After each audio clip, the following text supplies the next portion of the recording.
শফিকের উকিল অবশেষে মুখ খুললেন। শফিকের পরিবার সহ গোটা এলাকায় একটাই প্রশ্ন, শফিক এখনো কেন ছাড়া পাচ্ছে না। আদালতের দরজায় দাঁড়িয়ে তার উকিল এবার স্পষ্ট করে জানিয়ে দিলেন, আইন অনুযায়ী তদন্ত শেষ না হলে আদালত থেকে জামিন চাওয়া সম্ভব নয়। তাছাড়া নতুন কিছু তথ্য জমা পড়েছে, যেগুলোর যাচাই চলছে।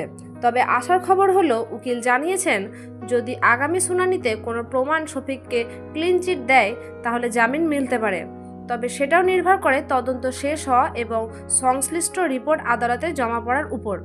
এই প্রসঙ্গে শফিক নিজেও কাঁদতে কাঁদতে বলেছে, আমি যা করিনি তার জন্য কেন এভাবে আটকে রাখা হয়েছে আমাকে, আমি নির্দোষ। এই ভিডিওতে তুলে ধরা হয়েছে শফিকের উকিলের বক্তব্য, আদালতের ভেতরের পরিস্থিতি ও পরবর্তী সম্ভাব্য রায়। সাবস্ক্রাইব করতে ভুলবেন না। নিচে আপনার মতামত জানাতে পারেন। ধন্যবাদ।